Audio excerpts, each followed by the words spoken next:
मुंडकोपनिषद के तीसरे मुंडक के पहले खंड का पहला मंत्र। वो भगवान हमारे अंतःकरण में ठीक हमारे पीछे बैठ करके हमारे कर्मों को नोट करता है। वो सब कुछ नोट करता है, जो भी हम सोचते हैं, करते नहीं, जो सोचा, पहले हम कोई कर्म सोचते हैं, उसके बाद इंद्रियां वर्क करती हैं। तो जहां हमने सोचा भगवान ने नोट कर दिया। तो वो भगवान हमारे अंतःकरण में बैठा है। जब ये रियलाइज करेंगे तो वो अपने आप उनमें अटैचमेंट हो जाएगा। अरे यूं समझिए, जैसे एक बछड़ा होता है, छोटा सा अभी का पैदा हुआ बछड़ा, उसको अगर आप 1000 गायों के झुंड में भी छोड़ दीजिए तो भी वो बछड़ा धीरे धीरे चलता जाएगा और अगल बगल देखता जाएगा, मेरी माँ कौन सी है इसमें से, और जा करके अपनी माँ के पास पहुंच करके फिर उनका दूध पिएगा। वो पहचान लेता है अभी का पैदा हुआ। क्यों? चिंतन के द्वारा। अरे यहाँ तक कि कोई अनपढ़ व्यक्ति हो और उसको 100 मकानों के बीच में छोड़ दिया जाए, एक जैसे दिखने वाले मकान भी हो, और उसको बोला जाए तुम अपने घर में चले जाओ, तो भी वो जान लेता है कि हमारा घर कौन सा है। क्यों? क्योंकि बार बार चिंतन किया ना, ये मेरा घर है, इस स्थान पर मेरा घर है, इसलिए जहां आप उसको छोड़ देंगे वो अपने घर में पहुंच जाएगा। ऐसे ही जब हम बार बार इस चीज का चिंतन करेंगे कि संसार में सुख नहीं है, भगवान में सुख है, तो अपने आप भगवान में मन लगने लगेगा। अच्छा, अब इसके आगे चला जाए। हमारी जो गड़बड़ी है वो यही है कि हमारा मन संसार से विरक्त नहीं है। इसको कुछ ऐसे समझिए कि एक कथानक है कि एक बार मथुरा में कुछ चौबे साथ में बैठ करके भांग पी रहे थे। अब भांग पीने के बाद सब इतने नशे में धुत हो गए कि एड़ी बेड़ी सब बातें करने लगे। तो उन लोगों में बात चली कि अभी अभी पता चला है कि प्रयाग में मेला लगा है, इलाहाबाद में मेला लगा है, तो फिर क्या करें, हम सबको चलना चाहिए मेला देखने के लिए, अच्छा लगेगा। लेकिन कैसे जाएंगे? अरे उसमें कौन सी मेहनत की बात है, यहाँ देखो नदी है, यहाँ पर नाव बंधी हुई है, हम सब पहलवान है, हट्टे कट्टे, तो हम एक एक करके ऐसे नाव चलाएंगे और फिर सुबह तक पहुंच जाएंगे प्रयाग। उसमें कोई बहुत दिमाग लगाने की तो बात है नहीं।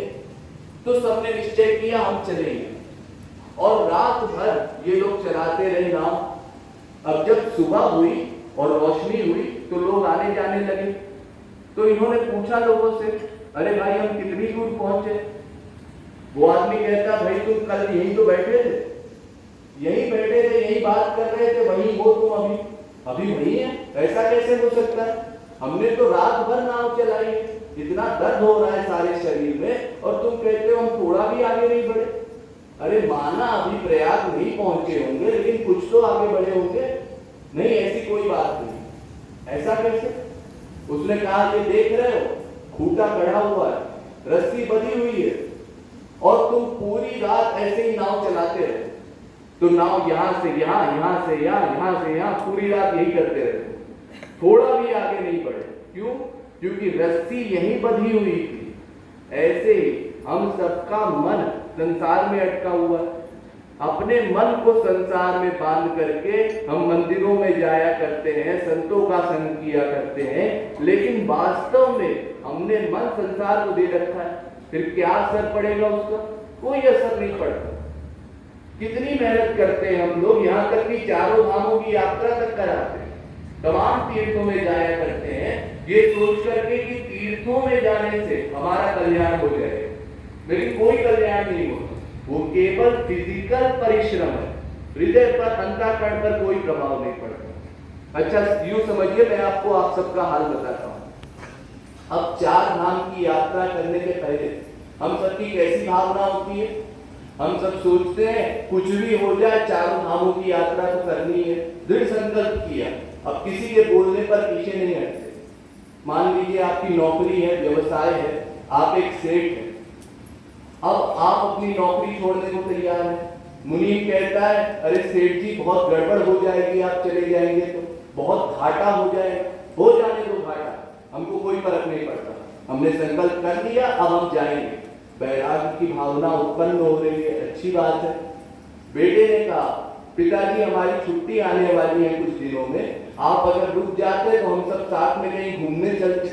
नहीं नहीं, हमने संकल्प एक बार कर लिया, हम घूमने जाएंगे तो केवल आश्रम में जाएंगे और कहीं घूमने नहीं जाएंगे, इस मंदिर में जाएंगे।